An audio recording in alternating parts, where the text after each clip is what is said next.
If any of you have had the opportunity to be with your chosen one at the moment of their passing, raise your hands, as I have. Some of us, yes. You know that it is the pearl of great price. It's an astonishing experience of love. And Reverend Olivia Bareham is dedicating her life to not only spreading that message, but to facilitating that experience. She has a ministry that is called Sacred Crossings, which assists people and their families in their last days together, and also does work with home funerals and things of that nature, which is a movement which is becoming not quite mainstream, but not uncommon. She's also the president of the board of Anamkara, which is a new hospice which is coming together in Topanga Canyon. And John Gilliton is involved in Anamkara, as is Olivia, and we'll talk a little bit more about that during the announcements. But I guess at this point, I would simply like you to say good morning to Reverend Olivia Bareham.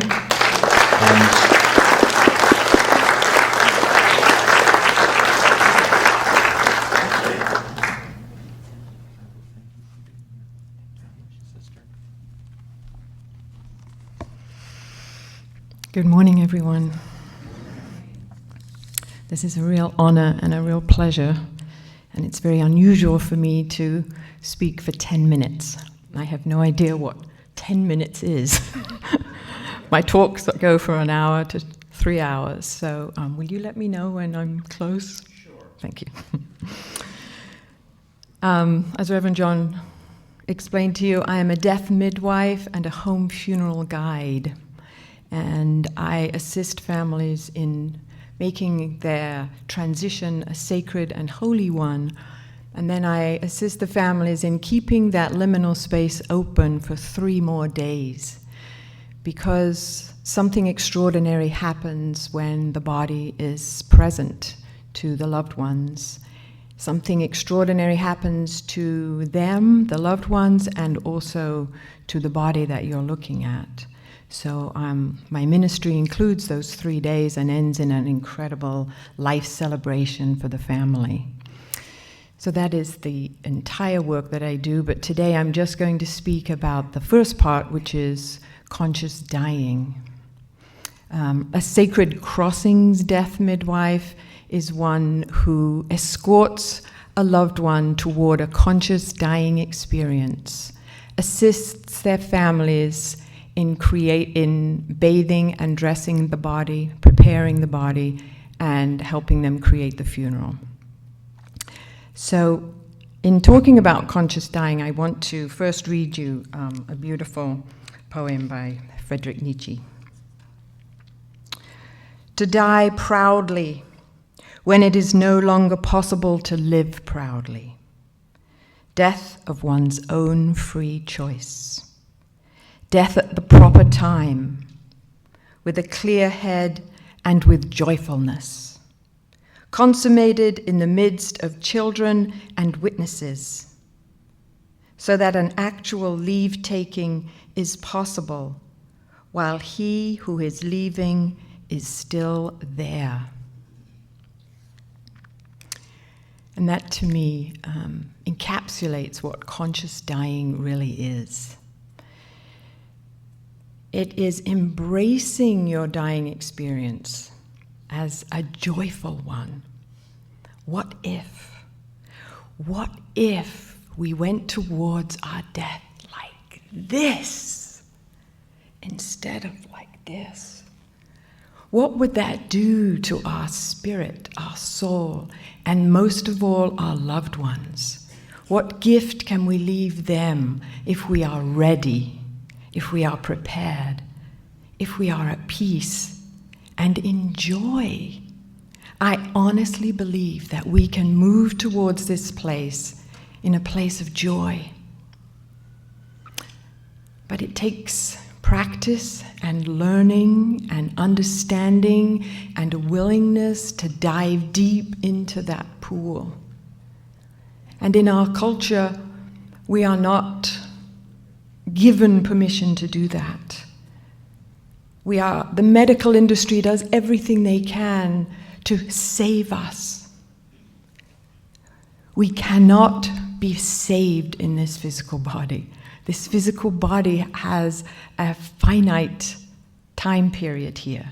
It's like a piece of string. It begins and it ends, the physical body. There's no saving, there's just extending it a little while longer. But for what? And dare we ask ourselves that? For what? And are we willing, when the time comes, to say, thank you, I am ready.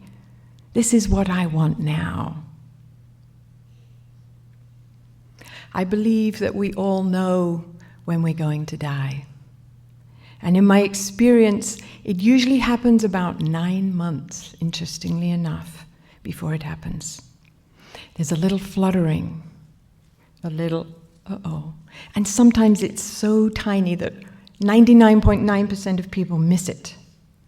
Or if they catch it, that's the moment they rush to the doctor to get that one last cure, that one last please, I need a few more months. But what if, when the flickering happened, it was like the sperm meeting the egg, and that was the beginning of 9 months worth of preparing, accepting, getting ready, putting things in order, so that when the birth came, you invited the death midwife, like you would the birth midwife, to come and hold open that liminal space, hold open the door, and gently guide you through. What if? Imagine the amount of stress and fear and suffering that could be eliminated from all of our lives if we learned how to do it that way. There is an incredible man called Stephen Jenkinson. He also is known as Grief Walker. And he says, the reason we love a flower is because we know it's going to die. If you put a real flower and a plastic flower on the table, this one will live for probably 100 years. But your heart is drawn to the one that is going to die because there is the beauty in that, in the temporary nature of it. That's what we love, not the fact that it's going to be here forever. And he invites us to love the end of our life as we do the beginning. Love the end of your relationship as much as the beginning, knowing that it's a whole piece. When my mother was born,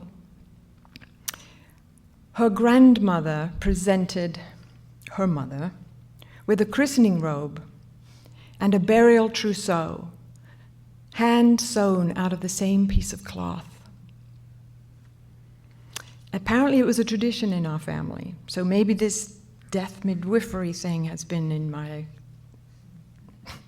DNA for a long time. I don't know, because I've not heard of it since. But Mother said when she was christened in the church, and it was beautiful, and this burial trousseau, which was full length, 6 foot, was folded up carefully, wrapped in tissue, and placed in the bottom drawer. And it moved with her wherever she went. So when she was dying, she called me to her in England, and I went to be with her. And she was very, very consciously dying. She had consciously chosen about 9 months previously to do no more treatment. She was tired of all that. What's the point? I know where I'm going. I want to go home. Okay, Mom. And every time somebody said, but what if? She would go, stop. This is my body and my life. I know what I'm doing. You'll just have to deal with it. So we did. She commanded that we follow her because she knew how to die, and did we have the courage to go with her that way? So we did. And so a week before she died, she would get up every day. We would help her brush her hair. She would get dressed and sit in the chair. That's all she could manage. She was dying of ovarian cancer. And then 2 or 3 days before she died, she said, get out a piece of paper. I'm going to dictate my funeral. It's like, Okay, Mom. And you can imagine, it was very painful for me. This was 10 years ago. This is what started me on my path, so to speak. So I wasn't familiar with this so much. And a big part of me still wanted to go, well, do we have to talk about that now? Yes, we do. Get your paper out. This is how it's going to be. And she said the hymns and the page number in the book that they were. And I was not to use that book because the words were wrong on the third verse. And don't invite so-and-so, he coughs too loud. And it was all written down. And it's Lent, so if I die during Lent, you can't put flowers in church. And so be mindful of the vicar, and all these little things. I had to take down everything to the last detail, where she wanted me to sit in the church. It was beautiful, though. She chose her poems, and it was all done. She goes, there now, all you have to add is the date.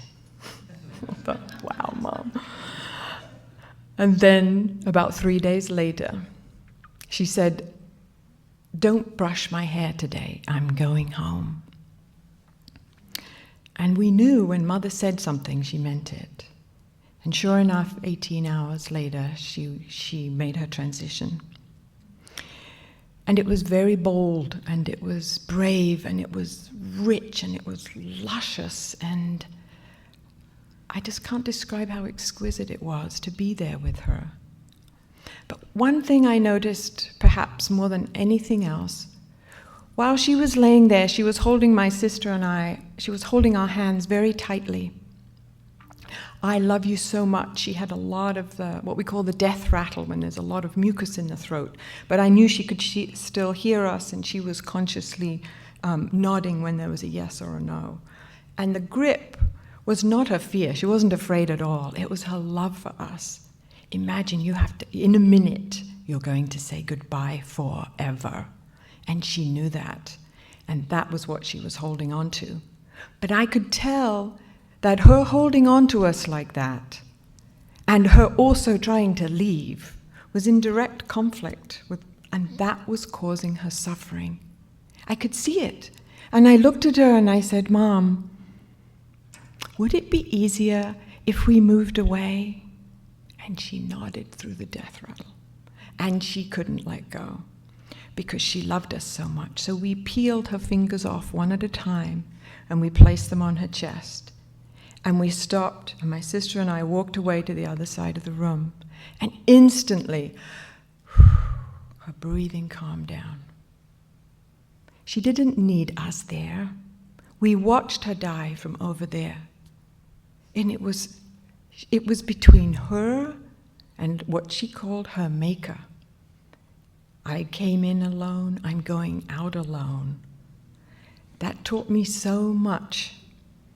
So many people regret not being there for the last breath. But I believe that if we can do this consciously, and consciously means being fully present and fully aware to what is really happening, perhaps having people really close and holding us and telling how much they love us is not as helpful as giving us space and trusting that we know how to do this. So a big part of my teaching now is teaching people how to listen to their loved one. Let them take the lead. Keep your stuff out of it if you can, and it is hard when you really love somebody. But that is the gift of being truly present to what is. When she did finally leave,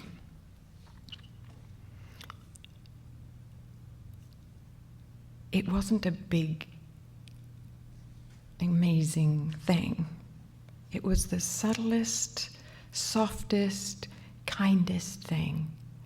It was like scent from a flower, if you will. You know, it's there, it's in the flower, but it's over here too. That's what it felt like. Suddenly the room was Mother. The entire space. So, and her body is still present. And there's nobody rushing around trying to plug in wires or fuss, or she just left her body with us. And it was beautiful. So we got to inhale Mother in a new way and learn how to dress ourselves with Mother. and be with her in a different way, because that's what transition is. We're not with our body anymore. Now where are we? We're not a child with a mother anymore. Now who are we? So the question is, who am I now? And you get to ask yourself that question if you're given some time and space with the body.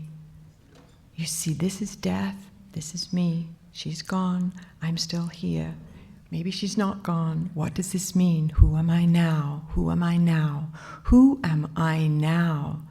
That my loved one no longer is inside their physical body. Sorry, I went off at a bit of a tangent there. I was going to focus on conscious dying. So during my ministry, what happens is I go into families, into homes. Very often somebody will call me 2 days before the loved one is dying. When the loved one now is unconscious and they're not able to participate in their conscious dying experience. And then the family say, we'd like to have a home funeral. And what I realized was, although I helped the family create that anyway, it was sad because the preparation part had been lost. So when the dying happens, it's much more intense, much more stressful, much more difficult than it need be if we were to take our time and prepare. So just as there is a healthcare directive, which is a document where you can choose a healthcare advocate, and I'm sure most of you are aware of this, somebody who's going to make sure that the medical profession pays attention to your wishes, I've created a death care directive. And this is a document where you assign a death care advocate, somebody who you have shared all of your wishes for how you would like it to be, or from the moment you take your last breath. How many of us think about that? Well, when that happens, that's your deal. You deal with it. But what if we could participate in those next 3 days, even though physically we might not be in the shell? We're definitely going to be there. So why not set it up ahead of time so it's this incredible event which honors you, which speaks to who you really were, which looks at the brushstroke of your life. And while you're preparing that to give to others, you're also asking yourself, yes, what has my life been about? Who am I? Did I accomplish? What did I miss? What did I learn? So this document invites you to write everything down. What would you like to be around you while you're dying? Would you like to be buried? Green burial, roses, lilies, a shroud, your suit, your bridal dress? Do you want those red stiletto shoes? Would you like to be laid on a bed somewhere, a couch, the massage table, the floor? What would that look like if all of your family arrived in your living room and there you were? Wow, what a concept. How could we inspire our whole community to come in and have a look? I just came off a 5-day incredible wake at the top of Topanga Canyon. It was just fabulous. 100 people decorated this beautiful cardboard cremation box. And then while he was laying in honor in a place in the house, he looked like the Pope. He had a little hat on, dressed all in white, this beautiful white Indian garment that his wife had purchased. And then we laid him in the box and everybody came and celebrated. What if you could start to write that down? Be the director and the producer of your own special event. Don't miss it, because even the thinking about it will invite you to go into a space that you've not yet perhaps investigated. And why miss? Why miss that opportunity? We're here for such a short time. Death, I guarantee, is a part of it. And with that, thank you, John. I love that. It's very subtle, but very cool. When you go into the lobby, I teach death midwifery and home funeral classes. You please write your name on the sign-in sheet, and I'll add you to the mailing list for more information about what it means to die consciously. Thank you for your time. God bless.